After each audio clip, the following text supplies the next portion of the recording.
You find yourself standing in a room inside a strange tall tower devoid of any uniquely identifying features. Your journey here was a relatively uneventful one. Other than meeting an interesting chap on the bus who'd regaled you with tales of his newly found deity, you'd not really encountered anything out of the ordinary. Finding this tower wasn't difficult thanks to the trusty map in your pocket, and gaining entry had proven far easier than you might have expected. Scanning the room, nothing really catches your eye at first. Then in your peripheral vision, you spot movement. You spin to see what might be there, and that's when you catch sight of the challenge that lays ahead of you. "Good morning," the vaguely humanoid figure speaks. "I'm glad to see you're here. I'm your project manager. Let's get started." I have played tabletop games for a number of years. I've been an observer, a player, a dungeon master. I've run Dungeons & Dragons games on estates in rooms bigger than this. And I've generally always got a set of dice in my bag. And I'm going to generalize a lot of things in this talk. I'm going to simplify a lot of things because maybe not everyone has played to a high level. If you're a previous D&D player who knows the ins and outs of the books and you feel like saying, actually what you're describing is a sorcerer and not a wizard, I don't care. I'm simplifying things for the sake of this talk, and you should use your energy elsewhere for something far more productive. My game might be different to your game, and that's fine. My game is fun, your game is fun. You do not need to poop on it. Doesn't mean my fun is wrong. Neither does yours. So, hi. I'm Matt, or Brunt as everyone knows me. I'm 25 if you count in hexadecimal. My class would be a nerd. My likes are Jaffa cakes. I dislike beetroot. I'm not very strong. I tried to prove to my wife that I had a good constitution because I can handle myself in the pub, but she reminds me regularly that I get colds in the middle of July, so maybe that's not the case. Not very dexterous, not very wise. I consider myself slightly intelligent, and I guess I'm somewhat charismatic if I'm up on stage giving this talk. But let me introduce you to someone else. This is Mordecai Solomon. He's an 80-year-old wizard who likes books and hates people. Standard wizard type. He's really intelligent, and he has no charisma, no strength, doesn't really do anything except read his books. Who here has played D&D or similar tabletop systems in the past? Fantastic, a decent chunk of you. If you haven't, don't worry, you'll be okay. D&D was once summarized by a friend of mine on a trip. We were in a minibus going to a stag do in Edinburgh, and me and some friends were chatting about it, and someone turned around and went, "What the bloody hell are you nerds talking about?" And essentially, they explained D&D as, well, we basically roll dice and play make-believe to see if we're allowed to do things. And I really quite liked that way of describing it, and that's all it is. It's make-believe and play for adults. You know, when you were kids and you played with the little toys, bashing them into each other, you get your robot and your dinosaur and they're fighting. That's just basically an adult version of this. Each time you try and do something in Dungeons & Dragons, you'll roll a dice. Sometimes it's up to fate, sometimes you have skills that help you with that, but fundamentally you don't know whether you're going to fail or succeed in what you're doing. You usually play with a group of friends.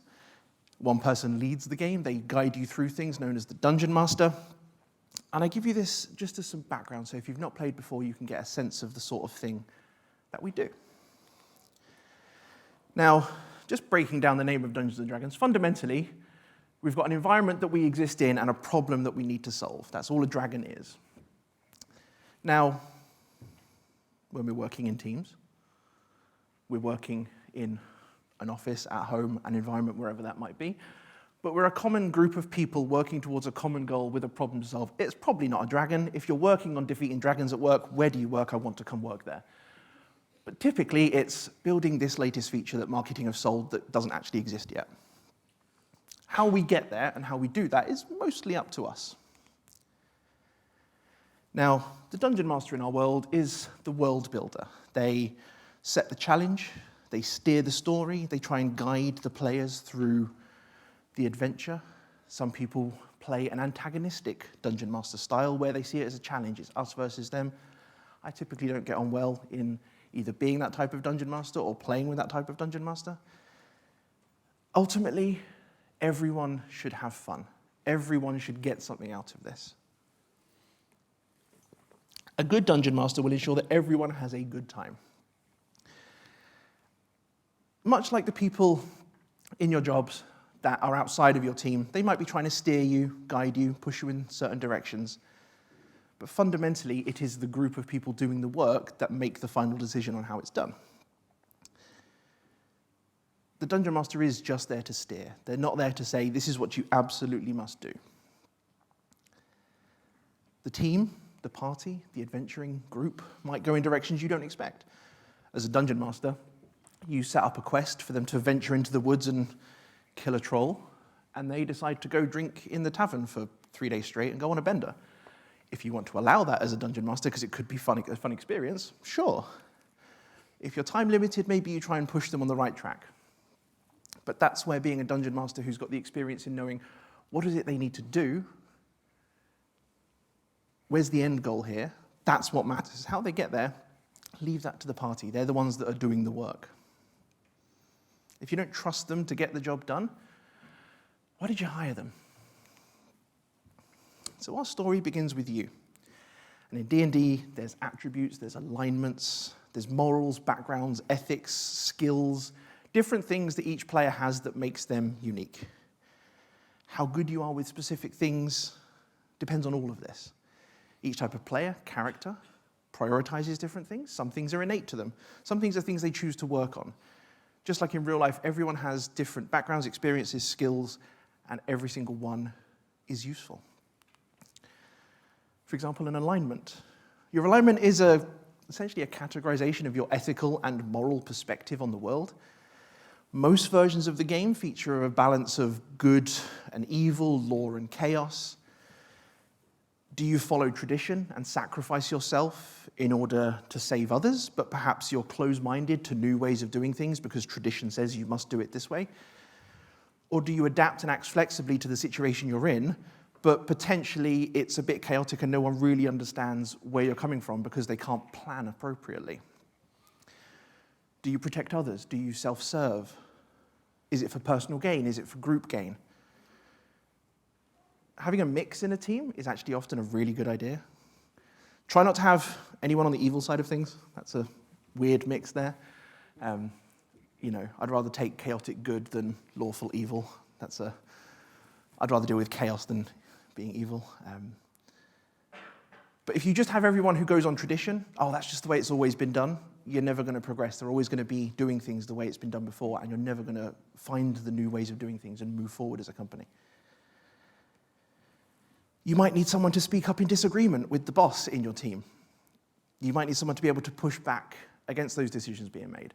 But if you've got an entire team of people who are constantly arguing the boss, that's just going to be exhausting for every single person involved.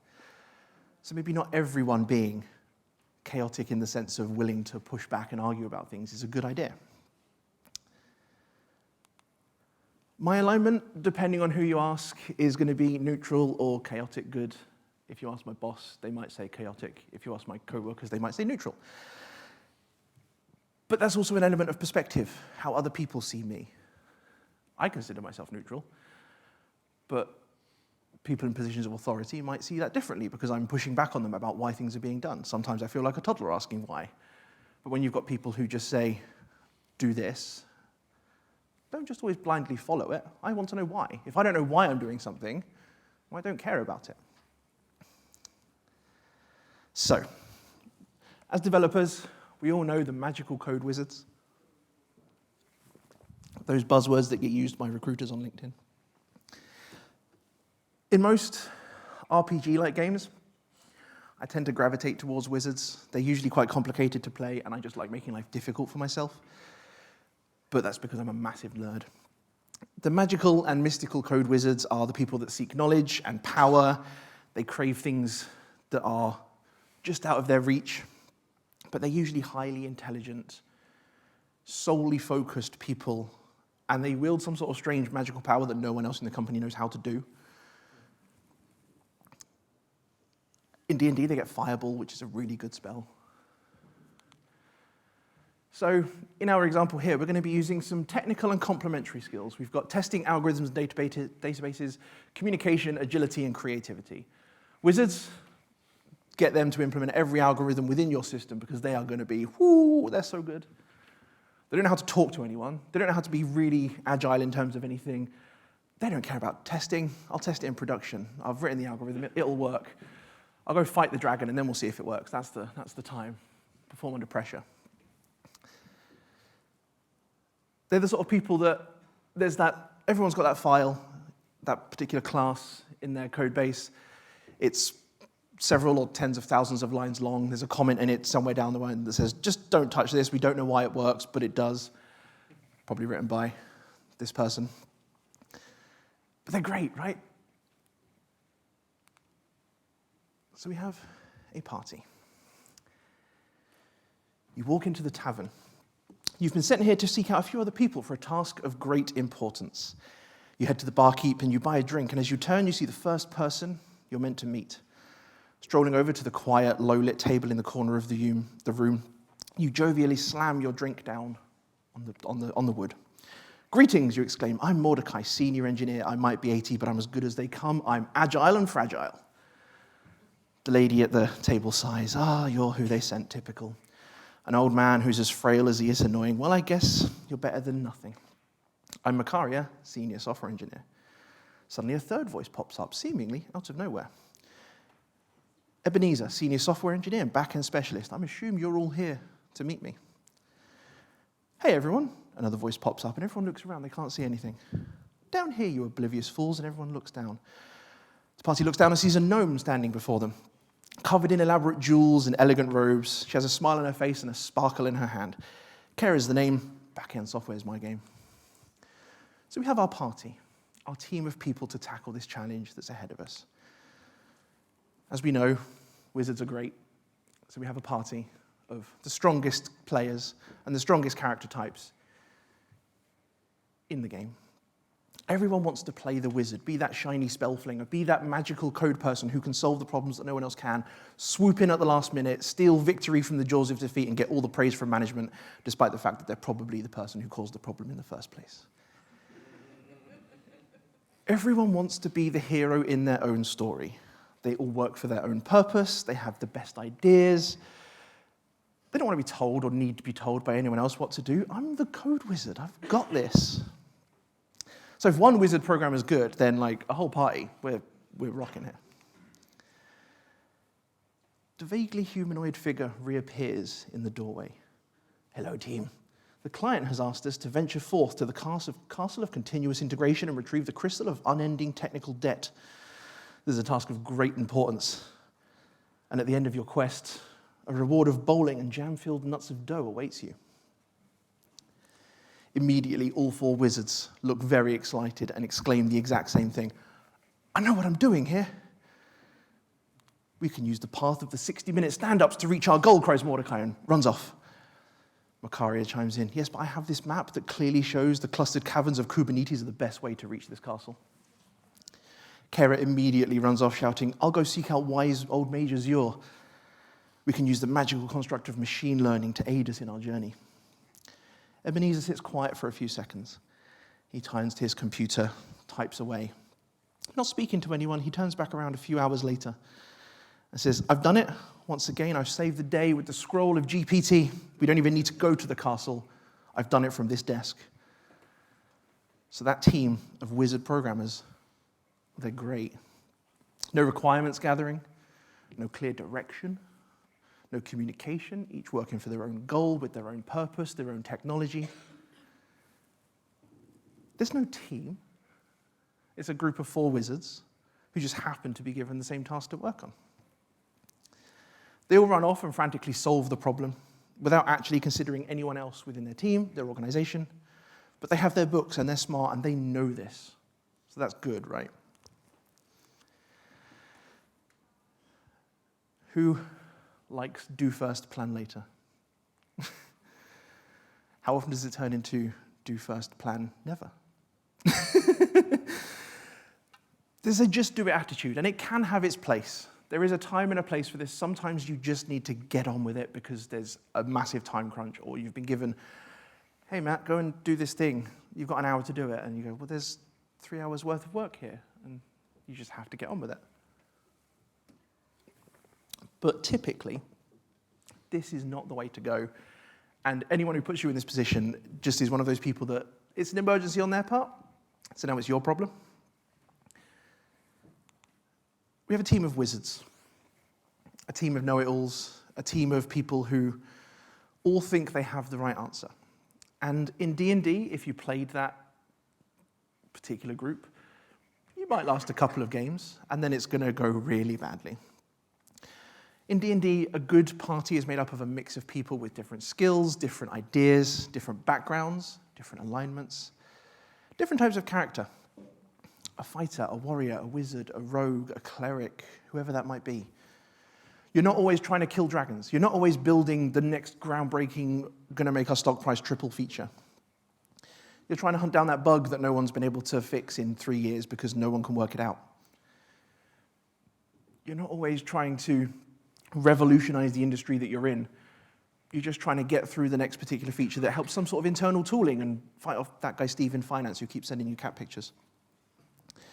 In D&D, you're negotiating to lower the price of the sword you're trying to buy.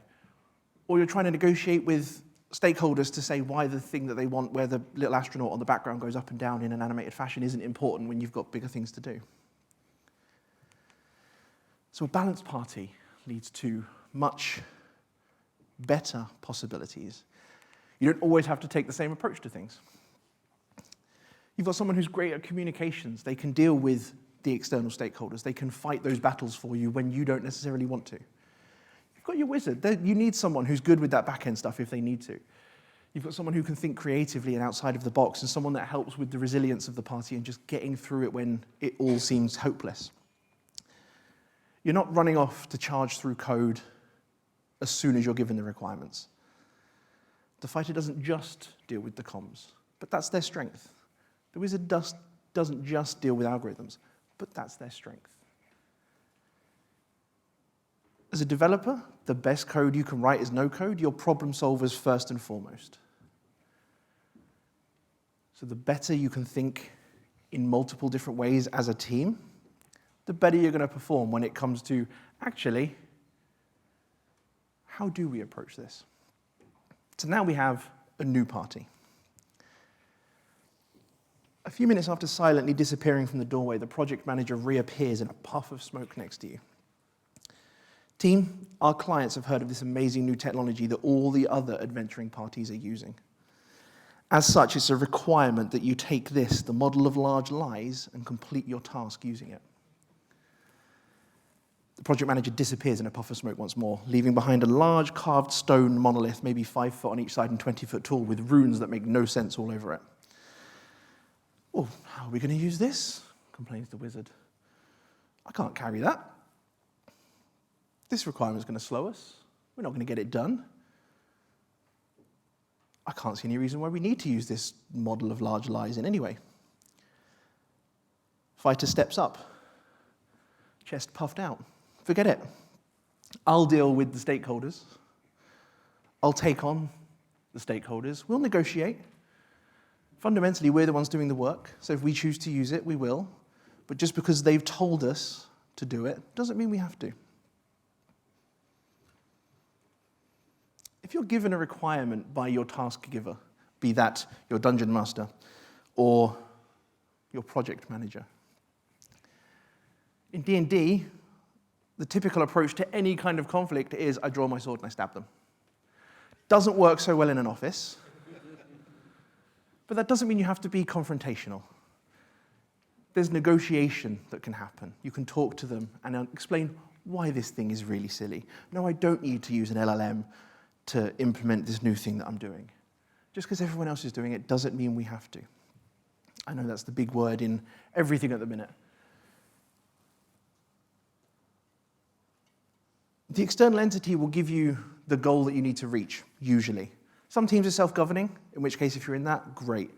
But typically there's an external stakeholder somewhere kind of pushing the direction of things. They can push direction, they shouldn't push implementation. That's your job as developers to work that out.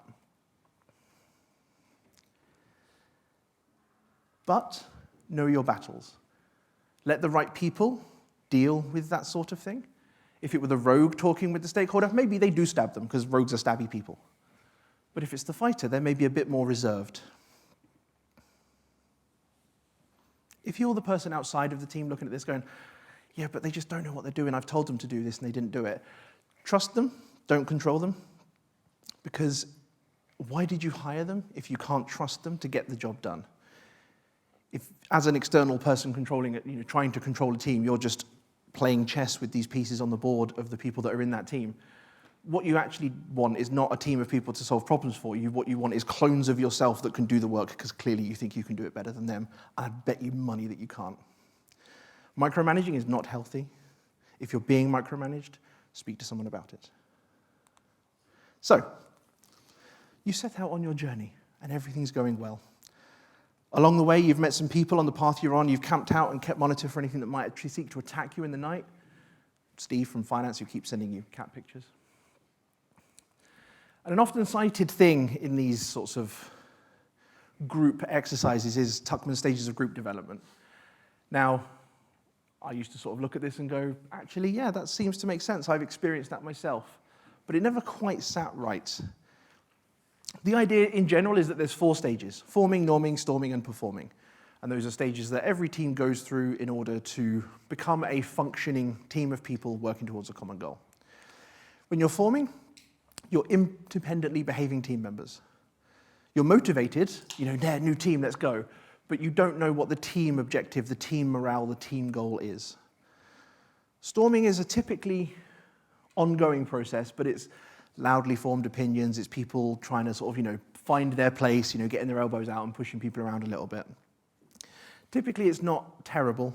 It shouldn't go on to any great extent, but it's always there in the background of people just trying to sort of see where things sit. Norming is when you're forming, you're moving towards sort of more harmonious working practices.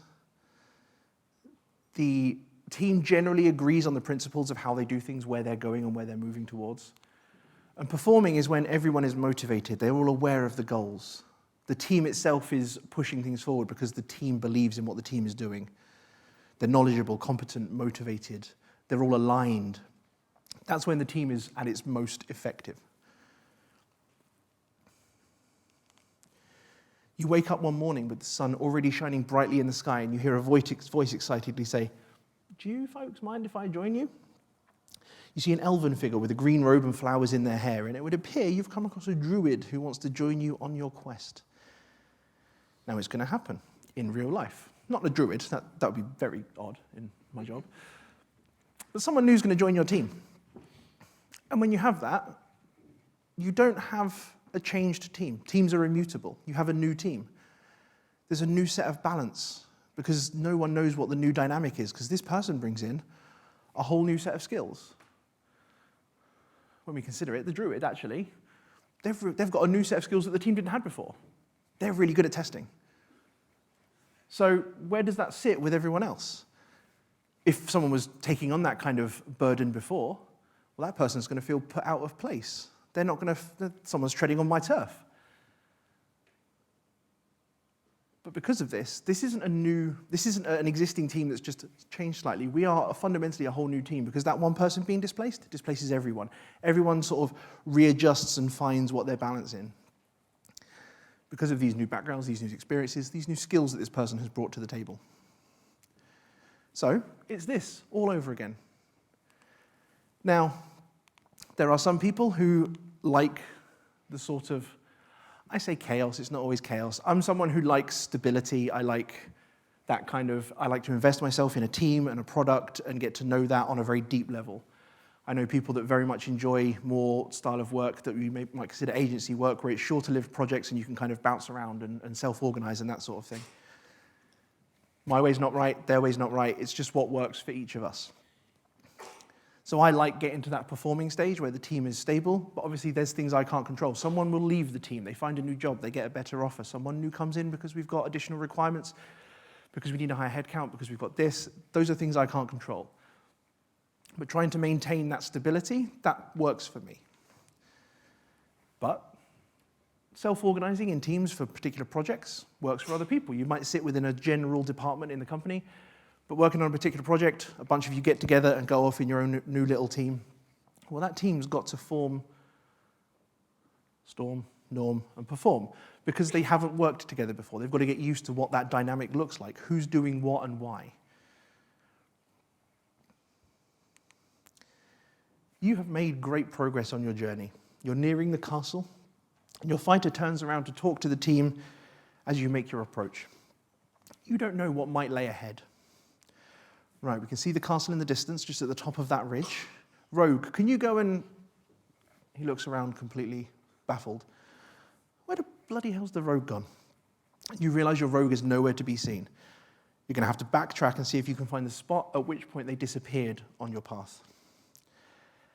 Hands up in this room if you've switched off in a 3-hour architecture meeting after about half an hour and haven't followed anything, and it's just been white noise until at the very end when they say, has anyone got any questions? And you kind of perk up and go, oh, that's it.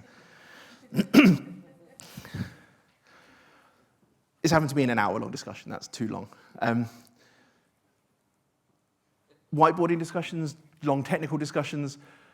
I used to work in jobs where we worked heavily with juniors and apprentices and that sort of thing, and they can switch off like that, and they won't follow the discussion, and it becomes just essentially wasted time for them. They lose concentration. Even senior people do. We get more bored than anyone because clearly we're better than this. We're senior developers. But there's no short path to get that person back. At what point along this path did they disappear? Was it at the very start? Was it 5 minutes ago? We don't know. That's the unknown. But they're lost, and they're not coming back with significant work, because they're over here somewhere in their own little daydream world. But, I mean, they might have disappeared here, but we can't go and find them, because we don't know the path between us and them. There's dragons in that direction, and we don't want to encounter a dragon. But if we check in regularly along the path that we're in, just to make sure everyone's on the same page, has anyone got any questions, rather than just talking for hours and hours and hours on end, well, we can meet them a lot easier, because by the time they've disappeared, they're not that far away. We can backtrack, bring them back on the path with us, and talk to us. So check in. Everyone good? Yeah? White noise. Everyone start clapping and just see someone pop up. But they're lost, and they're not coming back without significant work to get them. So if you do the work little and often through those discussions, you're not going to lose them to a point where it's been an hour and they're off daydreaming about what they're going to have for dinner later. Especially with newer players, newer team members. We've all had meetings where we've said, right, we're going to not use technical jargon because this person's new and doesn't understand all the acronyms within the company, and 5 minutes later we're talking in languages that even our colleagues don't understand because we're using 3-letter acronyms because everyone loves them. In D&D, they've wandered off the path and they're now trapped somewhere. In reality, they're on the sofa sort of nodding and smiling, but with a glazed look over their face because they're not processing anything you're saying. You emerge from the forest of nightmarish data privacy and come across a fast-running river that wasn't on your map. There's no crossing in sight, and the castle you're on your way to is on the other side. You have 4 options to get to the other side. You can try and use some rope. You can build a bridge. You can let Wizard cast Fly and save the day like they always do, or you can try and find another way round. Do you write the quick script that fixes it just this once? Do you implement a new system or a new feature that means that this will work for years to come? Do you ask your code wizard to just, can you just go fix that for me and just, we'll give you the credit, we'll buy you a beer, whatever, just go and fix it for us? Or do you seek to find a workaround to the problem where you don't even have to solve it, but potentially take a path full of unknowns? Fundamentally, in this situation, there is no right answer, there is no wrong answer. It all depends on the context of where you are, what you've got, who you're with, what skills do you have, what materials do you have. Building a bridge, probably going to be a great idea, but if you don't have the time to do it, it's pointless. Every decision you have needs context, and that context is available to the people in the organization. Whatever option of those 4 you pick, don't post on social media because you're going to be wrong. Everyone will chime in with, yeah, but you should have done X. They don't have the context, the experience, the knowledge, the environment that you are working within. You've crossed the river and made your way across a field. To your left, you can see a rock formation at the base of a ridge. You spot a cave entrance, and from inside you can hear a low, guttural growl, getting louder and louder. The fighter chirps up, "Hey, Dungeon Master, can I take out my Warhammer and hit the entrance of the cave, cause a cave in, don't fight what's inside, avoid the problem? Is that possible?" There may be rules in the system for that, there may not be. But your DM responds with, "Oh, you can most certainly try. And it might work. The fighter might hit the rock hard enough to cause a cave-in and you don't have to fight whatever's inside. Or it doesn't, and whatever's inside gets really angry because you've just busted down its front door. But fundamentally, it doesn't matter what option you take. You're trying something different. You're experimenting. When I say break the rules, I don't mean regulatory rules. I mean the rules that you and your team and your bosses have set as an example of this is how we should do things. Because those rules are set from a place of, well, this is how it worked this time, but it might not work like that in the future. Who here works in an agile way? Who here does that just because they use Jira? Agile's become a kind of poisoned word in the industry because everyone's doing it. Again, don't post on social media because everyone's doing it wrong. I like the term agility over agile just because adapt, be able to adapt to change, be able to try new things. There might not be a rule in the rule book to say how hitting a cave entrance with a hammer causes damage and causes a... Doesn't matter. The dungeon master's there going, that sounds really cool. I want to see what happens. They're coming from a place of, yeah, there's no rule for it, but let's give it a go. If you're not sure if you can do something, ask. Alternatively, try and then ask forgiveness. Depends how you want to do it. But rigid systems rarely work for anyone, and people will always shout, you're doing agile wrong. That's not how you do it. You need to do Scrum or Lean or whatever new flavor buzzword there is. What works for them doesn't work for you. What works for you doesn't work for them. However, like D&D, starting with some kind of framework, a rule book, a set of guidelines, is often a really good idea because otherwise you just sit down and go, right, how are we doing this? And everyone has a different idea. In D&D, a natural 20 is the best roll you can make. You roll a 20-sided dice, you roll a natural 20. It's called natural because it's on the dice. And it's usually an automatic success on whatever it is you're trying. It's not something you control. It's up to fate. There's a 1 in 20 chance of it happening. More often than not, it's not going to. But sometimes when it does, it's really good. And it goes really, really well. Or it doesn't if you roll a natural 1. Now, again, it's not something you control. Sometimes, despite all of your best intentions, the project you're working on just goes wrong. It's no one's fault. Everyone would like to always do root cause analysis of every single problem. No one really does that. Occasionally, yes, you do want root cause analysis, but sometimes things just go wrong. You can try offsetting it, though. To counter anything that may go wrong, the fighter rolls well, caves in the entrance, problem averted, great, wonderful, move on like nothing happened. It doesn't, and whatever monster is in there gets really angry and comes out and attacks you. Prepare for that, because that's a possibility. You can use experience, you can use previous knowledge you've got to make sure that whatever comes out of that cave to attack you, you're mitigating as best as possible. The growl in the cave gets louder, and you might only have a short time before whatever's inside reaches you and attacks. The wizard player says, hey DM, I'd like to see if I can try and figure out what's inside this cave. Do I recognize the growl? Do I know any type of creature that would live in a cave like this? And after making their roll, they've worked out that it's a troll, and the wizard knows that a troll has a weakness to fire. When there's unknowns coming at you, what have you seen in the past that's like this? Have you seen a blog post that mentioned a similar topic? Have you seen a conference talk that mentions something similar? Have you solved this problem in the past before and you already know the pitfalls that are going to befall you so you can try and mitigate them in advance? The experience doesn't have to be deep. Wide experience can help in this case because just knowing where to look is often half the battle. So you might not know the exact arguments to deal with that Kafka cluster. But you've seen a blog post that someone wrote somewhere once, and with some clever Googling, you can find that blog post and work for it. You could just run face first into every problem you have and hit it head on. Some fighters would do that. That's their approach.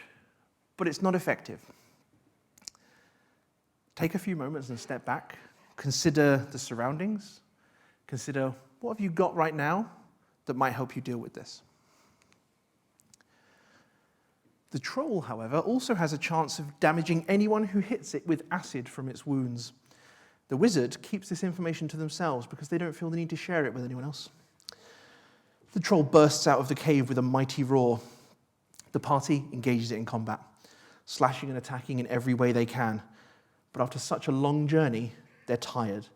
The troll looks like it might just be too strong and it could get the best of them. The fighter hits it with their warhammer. The rogue stabs it with their daggers. Each of them screams out in pain as acid splashes against them. Falling to their knees, it all seems hopeless. The troll looks like it's ready to finish the fight, and whilst it's also wounded, it may overpower the party.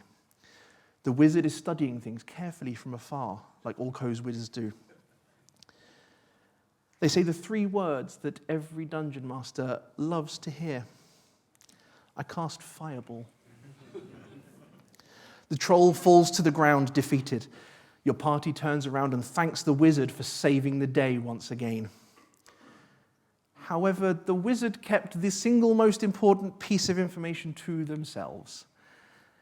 And much like they do in real life, they hoard the knowledge, they don't tell anyone, they wait for it to go wrong, they step in, they save the day, everyone worship me, I'm the code wizard, look at how magnificent I am, I've saved the day, bring on the bonuses, bring on management praise, because no one ever talks about stopping the fires before they happen, they only deal with putting them out afterwards.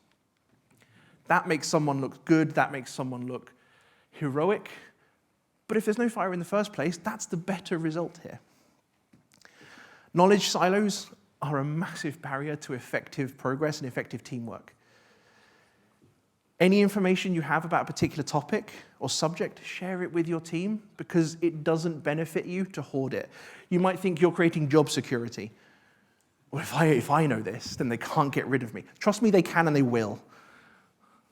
Company-wide layoffs do not care about that. Yes, wizards are often annoying, smart-ass know-it-alls.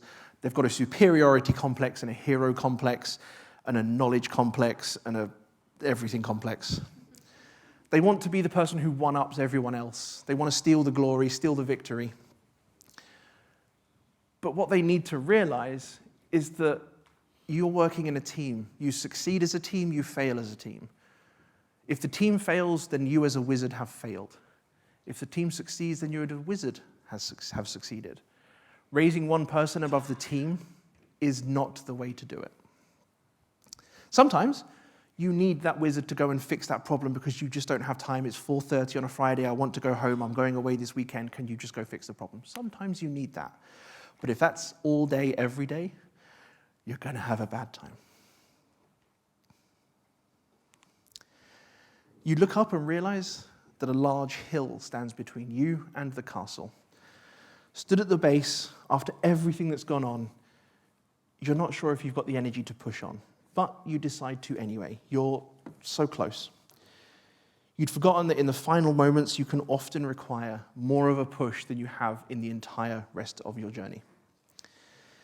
You're tired, weak, and weary, and you need to push even further to reach that goal. And in D&D, if you do that, you get exhaustion. And the more you push, the more exhausted you are, the more tired you get, the more difficult things become. It directly affects your ability to complete tasks. And this is possibly the closest parallel to real life, because I'll just do another 5 minutes. If I just spend another hour on this, I can fix it, and you don't get anywhere. And then you go to bed, you rest, you wake up the next day, and you instantly solve the problem. It's amazing what a good night's sleep can do. There's a time to push through and carry on, but if that's all the time, then that's not good. It should be rare. To quote someone I know, Larry Garfield, the most important and productive thing you can do in software development is go home, do something else wrong, get a good night's sleep. That will yield more improvement than all of your fancy processes and agiles and death marches. Sorry, crunch time. Who has worked during crunch time? Who likes working during crunch time? Who likes working during crunch time if it was every single week? Yeah. Every so often, the pressure can help, yes. But it shouldn't be normalized like it is so often. There's a reason that we solve problems while we're in the shower or while we're sleeping and we wake up the next day. Our subconscious takes that information we've been dealing with during the day, sends it to the back of our brain, and we just process it in the background. And you wake up the next day and you go, oh, that was it. You would never have fixed that with 5 hours of time the day before because you're tired. But 5 minutes in the morning the next day, problem's done. You've made it to the castle. It's abandoned, cold, and empty. Walking down a dark corridor, torchlight is all that shows you the way. That's when you turn a corner and see it. Sat up on a stone plinth, a gleaming, shining, bright blue gem. The crystal of unending technical debt. You found it. You approach the room, and apart from a faint hum of magical energy from the crystal, you can't hear anything. Your rogue steps up and swiftly swipes it from the stone upon which it sat, Indiana Jones style. Everything's quiet. And then you hear a faint click, and suddenly a number of arrows fire from holes in the walls, dropping your rogue to its knees. The crystal rolls from their hand across the ground, coming to rest at the cleric's feet. In the excitement to reach your final goal, you've forgotten the most crucial step in adventuring and development. Always check for traps. It's not over until you're back at that tavern enjoying the ale. It's not over until the feature has been on production for 6 months and it's working perfectly. Just because the code is on the server does not mean your job is done. Monitoring, analysis. Is the feature even being used? You've got no errors coming into your logs. That's great. Why? Are you certain that there's no errors? Or is it actually that it's not even loading, therefore there's no chance to get errors? I would rather see errors in my error log after launching something than dead silence. Sounds weird. We're not perfect as developers. I'd rather see very little errors. I don't want, an endless stream. I don't want a fire hose of errors. But if I see absolutely nothing, I am far more suspicious and scared than if I see errors. Errors give me something to go on. But that's being vigilant, and you don't want to be sloppy even at that point in your task. Don't just turn your back on the feature you've deployed. I mean, if you're confident enough to deploy on a Friday, turn off your laptop, turn off notifications, and go home, I want your life. That sounds amazing. Unfortunately, my PagerDuty does not allow me to do that. The cleric holds their holy symbol, and the light of their beloved deity blesses them, helping them to heal the rogue and mend the wounds that they suffered. Picking up the crystal from the floor, the fighter places it within their bag, and the team makes their way out of the castle. Their journey back is a quiet one in comparison to the journey here, because they've learned from their mistakes, and they've seen the path they've been down. They know what to avoid along the way. They chit-chat about the quest. Walking off into the distance, they won't make the same mistakes again, will they? Once you've completed your task, who performs retrospectives when they've deployed a particular feature? Who wants to but doesn't get the chance? Retrospectives aren't meant to be life-changing in the sense that you're not meant to change everything in one go. Each time you do a project, pick 1 or 2 things that didn't go well, see how you can improve them last time. If you do that once, great. You do that suddenly over 6 months to a year, as the phrase goes, Rome wasn't built in a day. You've changed your process for the better over that time. Everyone's working more efficiently. You've learned from your mistakes. You're not making those errors in judgment that you did before. What things definitely do you need to do again? Because that was really good. Fireball on a troll? Do that next time. Not telling the party about the troll's acid attack, we'll change that next time. Maybe this time you used the rope to get across the river. But next time you think, we're going to have to do that again. Maybe we look at investing the time to build the bridge because we're going to need that again in future. Use that time to plan how you're going to approach things in the future and do it better next time. So, find balance in your skills and alignment. Check in regularly and make sure everyone stays on the same path as you. When making choices, explore the options you have. There are more than you might think. Start with rules, but value flexibility. Otherwise, it's chaos. Use experience and knowledge when faced with the unknown. What have you seen before that might help you deal with this? Knowledge silos, get rid of them. Start I would say start a wiki, but wikis are where company information goes to die. At the very least, share information in things like pull requests or just casual chit-chats amongst your team about what you're doing. If you're working on something and you've got 30 seconds in the stand-up, hey, I was working on this, didn't realize we had this method in the API that does such and such. That's really cool. That's enough to just now plant that seed in everyone's brain. Rest is important. And don't be sloppy even to the end of your quest. Thank you.